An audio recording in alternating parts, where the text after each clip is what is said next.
News కి స్వాగతం. మేడ్చల్ జిల్లా కీసర పోలీస్ స్టేషన్ పరిధి ఆద్గార్పల్ల గ్రామ శివారు ఔటర్ రింగ్ రోడ్ పై టైర్ పేలి పల్టీ కొట్టిన టాటా ఇషిషు మినీ వాహనం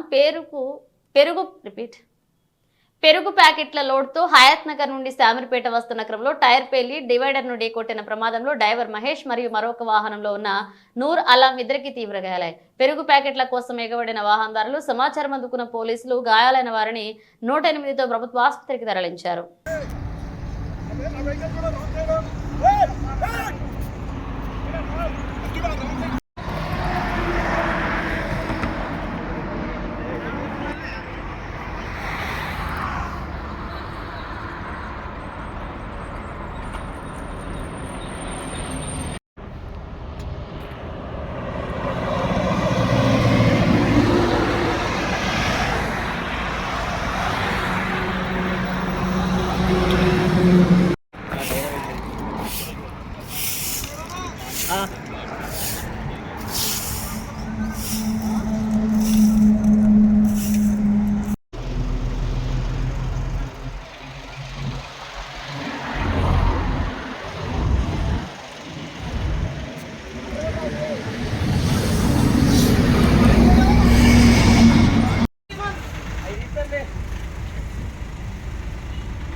ఇంకోటి ఏంటంటే ఇక్కడ ఇద్దరు పిల్లలు ఉన్నారు పాపం, వాళ్ళు వచ్చి వాళ్ళని బయటికి లాగారు బండిలోంచి.